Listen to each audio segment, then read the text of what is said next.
Bienvenue dans Papa GPA, le podcast qui raconte un parcours de gestation pour autrui queer et dans une démarche éthique.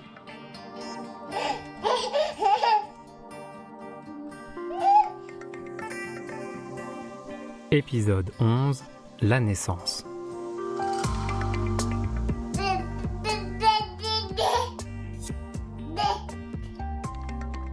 Je crois qu'on peut dire qu'on était prêt pour ta naissance. Autant qu'on peut l'être, c'est-à-dire vraiment très peu. La famille et les amis nous ont passé plein de vêtements qu'on avait trop hâte de voir s'animer avec toi dedans. Une très bonne amie m'a confié que ça avait été émouvant pour elle de se séparer de ses habits pour nous les donner. Elle m'a dit, tu sais, je te passe pas juste des fringues pour bébé, je te transmets des échos de moments inoubliables, de tranches de vie, et parmi les plus belles de mon existence. C'est beau, non ? Et un jour, ce sera à nous de transmettre ces trésors chargés d'émotions. C'est bête, mais je crois que je verrai plus jamais les habits d'enfant de la même manière maintenant. On commence aussi à accélérer nos réflexions sur ton prénom. C'est une responsabilité monumentale d'assigner à vie un signifiant et un signifié à un être qu'on connaît même pas encore. C'est très difficile, presque absurde, et par conséquent, ces prénoms ne peuvent parler que de nous, les parents, en réalité. De nos goûts, de nos inspirations, de nos passions et de nos biais. Toute notre vie, on nous appelle d'un mot qui ne parle pas de nous, mais de nos parents. On a quand même des pratiques étranges, je me dis parfois. Et je trouve ça tout à fait normal et légitime que certaines personnes souhaitent pouvoir s'approprier leur identité jusque dans leur prénom et demandent à en changer. Par chance ou par amour, ton autre papa et moi sommes très alignés sur les fondamentaux pour tes possibles prénoms, et tout à fait prêts au compromis sur le choix précis. Et ça, c'est quand même très précieux dans un couple. Ça facilite beaucoup les décisions, même au-delà des prénoms. Après, je dis ça comme si être amoureux nous permettait d'être de meilleurs parents. Je sais pas, des parents séparés ou des amis coparents peuvent s'en tirer tout aussi bien, je pense. D'ailleurs, une amie m'a fait réaliser récemment qu'il n'y avait absolument aucune place dans nos cultures et nos sociétés pour penser que parfois, si ce n'est même souvent, il serait plus sage d'avoir des enfants avec quelqu'un d'autre que la personne dont on est amoureux ou amoureuse. Tous les bons partenaires ne font pas de bons parents. Et pourtant, il n'y a qu'avec ces personnes qu'on envisage ça, surtout dans les familles hétéros. C'est très limitant quand on y pense. On ferait peut-être bien de s'inspirer des familles en coparentalité pour le coup, faire revenir l'esprit de communauté dans l'idée de famille. Dans les autres conseils de préparation juste avant la naissance, une amie infirmière en néonatalité nous avait conseillé de cuisiner plein de plats à l'avance, puis de les congeler, de manière à ne pas avoir à penser à ça à notre tour. Super bonne idée. Ton autre papa a fait des lasagnes végétariennes pour 3 régiments. Et tout ce temps, on a gardé un contact très proche avec Diana, comme toujours. À chaque échographie, on était là en appel vidéo. On avait hâte de vous retrouver et de voir le grand jour arriver. On avait une date précise pour ta naissance. Visiblement, aux États-Unis, on aime bien déclencher de manière calculée. C'est en tout cas ce que nous a dit l'obstétricienne de Diana. Elle préfère, pour les GPA, programmer la naissance 1 semaine avant la date calculée du terme. L'idée, nous explique-t-elle, c'est que l'accouchement se déroule avec le moins de risques possible pour Diana, sans t'en faire prendre à toi pour autant. Et te demander de sortir 1 semaine avant, pour des questions de gabarit, c'est mieux, nous dit-elle. Alors dans l'absolu, on aurait préféré que tu décides toi quand arriver. Ça aurait été quand même plus respectueux. Mais bon, évidemment, et heureusement j'imagine, c'est l'équipe médicale qui décide sur ces sujets. Du coup, à moins d'une surprise encore plus précoce, on connaissait ton jour prévu de naissance. On s'est donc basé sur ça pour arriver 2 semaines avant, afin d'être installé, reposé, et plus sous le coup du décalage horaire. Et aussi pour passer du temps avec Diana et sa famille. Lorsqu'on est parti à l'aéroport pour ce second voyage, il faisait nuit. Je m'en souviendrai toute ma vie. Ton autre papa était un peu devant moi, je le voyais avancer avec cette poussette vide. Et juste au-dessus de lui, dans un alignement parfait, apparaissant juste entre 2 nuages comme si elle soulevait un voile pour regarder la scène, une lune étonnamment lumineuse éclairait notre chemin. Écoute, c'était tellement beau que j'ai pris une photo que je garde précieusement pour te la montrer. Et aussi pour m'assurer plus tard que j'ai pas rêvé ce moment si émouvant. Je me suis dit, la prochaine fois qu'on remontera cette rue, ce sera avec notre enfant, tous les 3, ensemble. Je sentais que mon cerveau était incapable de traiter cette information. Il réagissait pas, comme face à un texte dans une langue étrangère. Seul mon cœur, mes émotions, pouvaient suivre si vite jusque-là et anticiper avec tant de bonheur un bouleversement à venir. Et j'ai souri à la lune, je l'ai remercié de nous guider, et j'ai rejoint ton autre papa en trottinant à travers cette nuit lumineuse. Très rapidement à notre arrivée, on retrouve Diana et sa famille. Et toi, qu'est-ce que t'as grandi? Le ventre de Diana s'est étiré pour te faire de la place, et elle te porte, te nourrit et te chérit avec fierté. Les enfants de Diana, son mari, tout le monde est là pour les retrouvailles. Les jours qui suivent, on propose à Diana d'aller voir un drag show dans la grande ville à côté. Elle adore l'idée et elle accepte volontiers l'invitation. Une fois arrivée, on s'installe, le show commence et, surprise, en fait c'était un spectacle mi-effeuillage burlesque, mi-drague. On n'avait pas bien compris l'annonce.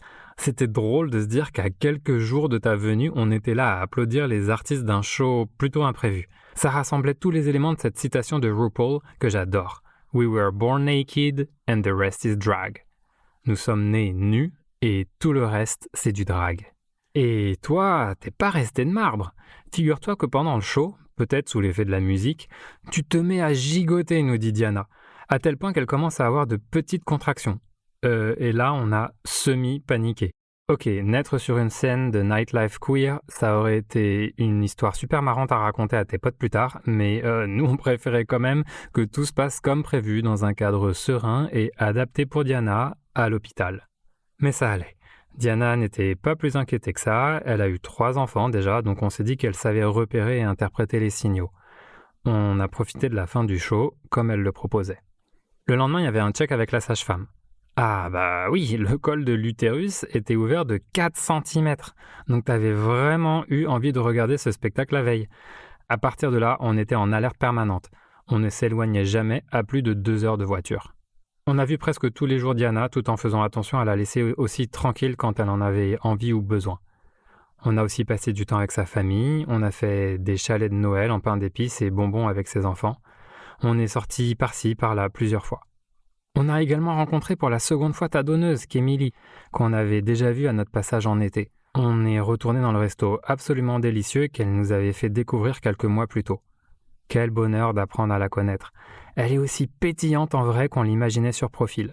Et même bien plus encore. Non seulement on a l'impression qu'elle mène 1000 vies à la fois, si tu savais tous les projets qu'elle a en ce moment, mais en plus qu'elle les gère de manière sereine et déterminée, avec une vraie vision sociétale et politique de l'ensemble de ses actions. Vraiment une femme inspirante. Pour que vous puissiez toutes les deux vous rencontrer, on prévoit de se voir de nouveau après la naissance. Et à ce moment-là, c'est très étrange de dire « après la naissance », car je le ressens pas comme un repère temporel, mais plutôt comme un bouleversement géographique à venir, voire civilisationnel, genre après le passage dans l'autre monde. La veille de ta naissance, avant d'aller me coucher, j'ai senti un peu une angoisse monter. Le lendemain allait se dérouler quelque chose dont on parle depuis 3 ans qui va changer notre vie et dont je sais en fait rien. Un accouchement. Alors oui, on se redit la veille quel serait le rôle de chacune, où on serait positionné, qui ferait quoi, etc. Ça, c'est clair. On sait comment être en soutien de Diana et accompagner ta venue. Mais juste l'accouchement, les images, les sons, les odeurs, les sensations, c'est quoi? Pour moi, c'est une boîte noire. Je décide donc de regarder sur internet la vidéo d'un accouchement. Parce que, contrairement à ton autre papa, moi, j'avais jamais vu ça en cours de biologie. La vidéo fait 5 ou 6 minutes. Je crois que j'ai pleuré de la 20e seconde à la dernière. C'était si beau, si émouvant, si puissant. Bon, ça y est, je crois que je suis prêt. En début de matinée, on rejoint Diana à l'hôpital où elle est arrivée un peu avant pour s'installer. Elle a une grande chambre d'accouchement avec fauteuil et canapé. Elle nous avait demandé si son mari, sa mère et sa marraine pouvaient être là, comme ce fut le cas quand elle a accouché pour ses enfants. La réponse était évidente, bien entendu. On a ainsi passé la journée ensemble, Diana au milieu de nous sur son lit à discuter de tout et de rien, à blaguer, attendant que les contractions s'accélèrent. C'était un très beau moment de famille. On faisait attention à ce que Diana ait la possibilité de nous congédier pour se reposer si elle le voulait, mais elle nous disait qu'elle voulait qu'on soit auprès d'elle. Toutes les heures, l'équipe médicale venait pour vérifier que tout était OK et que tu te préparais bien à nous rejoindre pour papoter avec nous. Puis, en fin d'après-midi, la sage-femme nous a dit « Bon, tout le monde en poste, le grand moment commence !» L'émotion était palpable. Tout convergeait vers cet instant. La crête de la montagne allait être atteinte et nous allions découvrir le vaste paysage derrière. J'ai beaucoup hésité à raconter ta naissance ici, dans ce podcast. Cette partie de l'histoire est évidemment importante, mais elle est aussi très intime. Et je sais pas si tu aurais envie que je la raconte de manière publique comme ça. Diana m'a dit qu'elle était d'accord, et ton autre papa aussi évidemment. Mais avec toi, je peux pas encore te demander ton consentement. Puis même pour nous, tes parents, je crois que je préfère que ce moment si spécial reste un peu le nôtre. Et en même temps, je me souviens m'être dit avant ta naissance que j'aurais aimé entendre plus de témoignages sur le moment précis de la naissance vu depuis le père. Que pendant longtemps j'ai eu du mal à me le représenter. J'ai donc fait un choix que j'espère équilibré. Je garde tous les détails, les émotions et les parties intimes sur ton carnet coécrit avec ton autre papa. Et ici, je vais juste expliquer comment le séquençage s'est passé. Alors c'est un peu dur de réduire ce moment si fou à un simple enchaînement d'étapes, mais je crois que c'est le bon positionnement pour respecter l'intimité de Diana, la tienne et la nôtre. Donc t'étonne pas si ce qui suit est un peu court et factuel. Dans la salle d'accouchement, on était tous en position autour de Diana. Elle nous avait attribué des rôles très clairs et on savait comment se rendre utile. Tout s'est passé comme prévu, comme on l'espérait. J'ai vu sortir ta petite tête de l'entrejambe de Diana. La sage-femme t'a attrapé délicatement. Tu étais toute bleue. Grâce à nos cours de préparation, on savait que c'était normal. Puis, elle t'a posé sur le ventre de Diana qui était émue comme nous. Ton autre papa et moi, nous avons entouré Diana et toi pendant que l'équipe médicale faisait les premiers checks. Il avait été convenu que je couperais le cordon et ferais le second pot à pot après celui avec Diana. J'ai ouvert la chemise qu'un papa GPA nous avait conseillé de porter pour faciliter ce moment, très bon conseil, et je t'ai accueilli sur mon torse. Tu avais les yeux grands ouverts et tu regardais tout autour de toi, cette curiosité qui ne t'a jamais quitté depuis. Nous avons passé un bon moment comme ça ensemble pendant que ton autre papa était avec Diana. Je t'ai regardé, blottie toute contre moi, partagée entre béatitude et étonnement. Comment pouvais-tu être si merveilleuse, si émouvante, si fragile et si puissante à la fois? C'est donc toi que Kémilie et nous avions insufflé et que Diana a permis de créer, cellule par cellule, tous les jours, toutes les nuits, sans arrêt ni pause pendant 9 mois.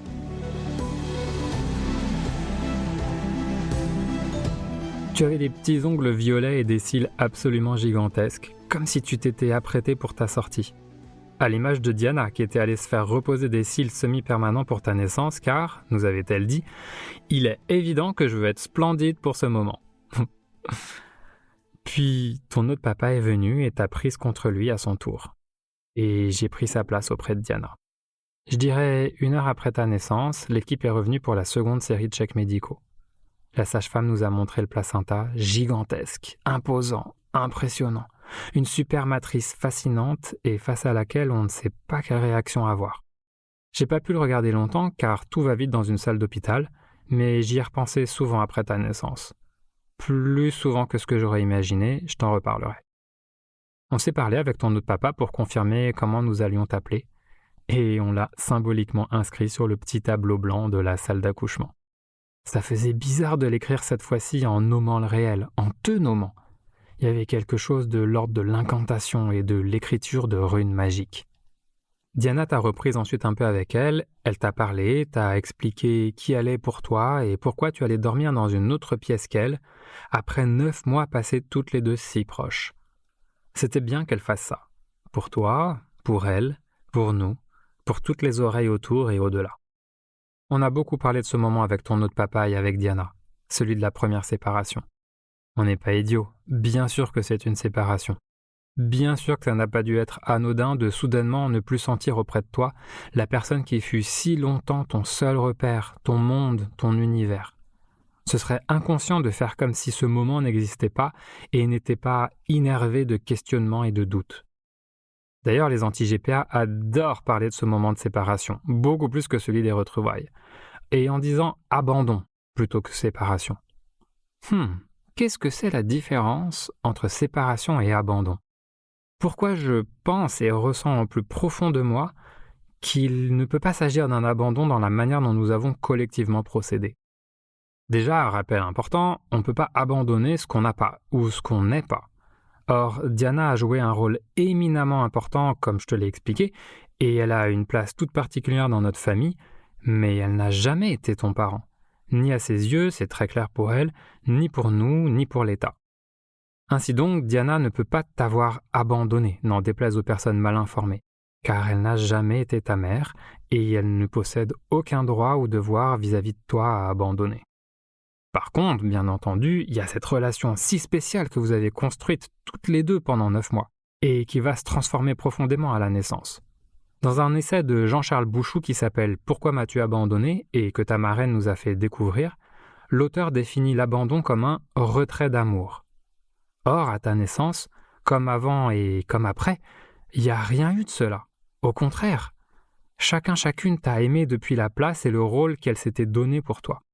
Nous en tant que tes parents, Diana en tant que ta femme porteuse. Comme tu viens de l'entendre, à ta naissance, c'est nous, tes deux papas, qui, après une halte auprès de Diana, nous sommes occupés de toi. Alors, on ne se connaissait pas encore très bien, mais nous t'avons accueilli dans nos bras en peau à peau. Nous étions là, et nous avons pris le relais de Diana pour t'entourer de notre amour et de nos bons soins. Dans son essai Rupture, la philosophe Claire Marin dit « Même lorsque l'accouchement se déroule au mieux, la naissance est un passage brutal. Il faut un nouveau cocon qui protège le bébé du monde rugueux et inhospitalier. Il faut le prolonger par la douceur du toucher, la chaleur du pot à pot, les paroles rassurantes chuchotées, le sentiment d'être constamment entouré de présence, d'attention, de corps bienveillants. Au corps utérin, il faut en substituer un autre, chimérique, fait de voix, de caresses, de pressions douces appliquées à l'enfant. » Fin de citation. Eh bien, cela, nous l'avons fait totalement et entièrement, il me semble. Et puis, tu sais, le fait que tu nous ne connaisses quasiment pas à la naissance, mais c'est pas à cause de nous. J'ai mis du temps à comprendre ça. Je me sentais un peu coupable d'avoir été loin pendant la grossesse. Puis un jour, je me suis dit, mais attends, c'est pas moi qui me suis tenu éloigné. La distance dans les parcours de GPA, on la choisit pas, on l'a subie. Elle nous est imposée. C'est parce qu'on nous interdit de faire ça sur notre territoire que nous n'avons pas pu être plus présents. Donc oui, malgré notre visite et les enregistrements vocaux dont j'ai parlé dans les épisodes précédents, nous étions, j'imagine, peu connus de toi à ta naissance. Et je regrette que celles et ceux qui bannissent la GPA ne se rendent pas compte de cela quand elles glosent sur la santé psychique de l'enfant à naître. C'est tout à fait contradictoire de secouer le risque d'une séparation mal vécue par le bébé à la naissance et en même temps de nous empêcher d'être présents pendant la grossesse pour commencer à tisser des liens pendant la vie in utero. Au-delà de ça, la naissance est de toutes les manières une séparation, pour tout le monde. Certaines personnes considèrent même que c'est un des événements les plus difficiles à vivre dans une vie. Donc la question de la séparation n'est pas propre à la GPA, loin de là. Absolument tous les bébés la vivent et on s'en remet, plus ou moins. Peut-être que la spécificité des naissances de GPA serait plutôt qu'au moment de la naissance et de la normale séparation, le bébé passe d'une vie in utero, avec certains repères sonores, olfactifs, psychiques liés à un environnement, celui de la femme porteuse et de son entourage, à une vie ex utero, qui sera très différente car ce sont ses parents qui vont prendre le relais et l'accueillir dans leur foyer. De nouveaux repères vont alors se former avec eux. Ce sera désormais le son de nos voix, nos odeurs, nos vibrations, nos énergies. Mais de là à y voir un terreau pour des troubles psychologiques ou je ne sais quoi, à ma connaissance, ça n'a pas pu être démontré dans les études, bien au contraire. Et Diana n'a pas disparu d'un coup. Il y a eu une séparation à la naissance, oui, mais elle a continué à être là pour toi, dans le rôle qu'elle s'était choisi, en tant que ta femme porteuse. À l'heure où j'enregistre ces mots, on se contacte encore tous les mois pour échanger des nouvelles. Et quand bien même, pour les familles où la femme porteuse est plus distante après la naissance, ça existe et bien quoi. Est-ce qu'on va encore jeter au visage de ces femmes d'autres injonctions sur ce qu'elles doivent faire, ne pas faire, mieux faire encore? N'ont-elles pas déjà beaucoup fait pour avoir le droit, si elles le désirent, de se retirer? C'est alors aux parents d'expliquer que ces femmes existent, quel fut leur rôle, etc. Cela me semble tout à fait acceptable, tant que le secret et le mensonge ne s'installent pas à la place. Peut-être qu'on peut un peu laisser tranquilles ces familles, nos familles, et nous faire confiance dans notre capacité, d'une part, à gérer nos spécificités, et d'autre part, à penser les multiples blessures infligées par un système excluant qui fait croire que seule sa norme peut être bonne. Nous aussi, nous voulons que nos enfants soient heureux et épanouis, et nous mettons notre cœur à l'ouvrage. Peut-être même plus que les autres, quand on voit la violence des familles hétéropatriarcales encore si peu questionnées. Donc tu vois, ta naissance fut à la fois exceptionnelle à bien des égards, et aussi un moment très commun à l'échelle de l'humanité. Une naissance parmi les millions d'autres cette année-là. Mais pour nous, ta naissance, celle tant espérée qui a transformé nos vies.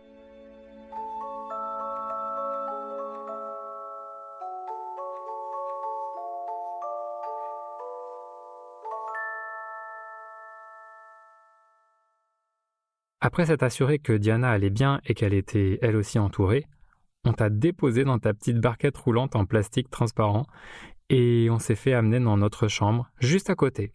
Plus petite, un lit, un canapé qui se déplie et entre les deux, ton premier coin à toi sur Terre. L'équipe nous a montré comment appeler en cas de besoin, puis s'est retirée en fermant la porte. Début de soirée, nous étions ensemble à trois, dans les bras l'un de l'autre avec toi au milieu. Tes petits yeux toujours ouverts à explorer du regard nos visages et ces premiers mètres carrés de terre inconnue. Pour la première nuit, on t'a glissé dans le cocon en laine que ta marraine avait tricoté pendant la grossesse avec son petit bonnet assorti. Je sais que mon point de vue est très légèrement biaisé sur la question, mais qu'est-ce que t'étais chou! Les vagues d'émotions venaient sans discontinuité. Le rideau de cette mémorable journée de décembre s'est tiré dans un bonheur que je n'avais jamais ressenti avant. Peut-être tout simplement parce que j'étais plus le même homme et qu'avec toi auprès de nous, tout allait désormais être de nouveau pour la première fois. Le premier câlin, le premier biberon, la première couche, la première veillée, le premier dodo, mais aussi le premier éloignement parce que je suis allé chercher un repas à emporter dans un fast-food à côté. Dans la file d'attente, tout le monde avait l'air normal, alors que moi je savais qu'on n'était plus dans le même monde, que tout avait changé. J'avais envie de prendre les gens dans mes bras en leur disant « Je suis papa, je suis papa !» Et la liste des premières fois n'a cessé de s'allonger au fil des semaines et des mois pour bâtir un nouveau monde, celui que tu construis et nous avec toi, dans la démiurgique et absolue puissance de l'instant présent.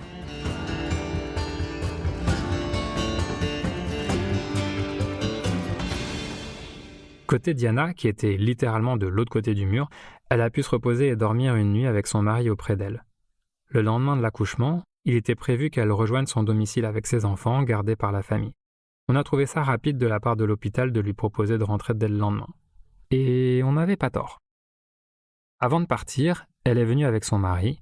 On a passé un long moment ensemble à te regarder, à discuter de tout ce qu'on avait traversé ensemble. Diana nous a redit à quel point elle était fière et emplie de bonheur d'avoir permis à ce jour d'arriver. Puis elle t'a prise dans les bras et elle t'a parlé. Elle t'a expliqué de nouveau qui elle était et pourquoi, maintenant, elle allait rentrer chez elle et retrouver ses enfants à elle. Elle t'a dit qu'elle partait le cœur tranquille, car elle savait qu'elle te laissait avec deux papas qui débordaient d'amour pour toi. Puis elle t'a dit qu'elle avait hâte de te revoir plus tard dans la semaine. C'était un très très beau moment qui s'est fait dans une pièce totalement silencieuse. Seule la voix de Diana, que tu connaissais si bien, résonnait dans la chambre. Tu l'as écoutée avec attention, j'ai eu l'impression, comme nous. Puis elle est partie en te disant « à très vite ». Et de nouveau, nous étions juste nous trois. Nous sommes partis de l'hôpital le surlendemain de ta naissance. L'infirmière de garde est venue vérifier dans la voiture que le siège bébé était aux normes. Il a fallu la convaincre que les standards européens n'étaient pas les mêmes que les états-uniens, mais que c'était quand même très sécurisé. Puis nous avons pris la route dans un paysage d'une blancheur d'hiver. Direction chez notre hôte, chez nous, chez toi. Ton premier trajet, ta première neige, ta première maison.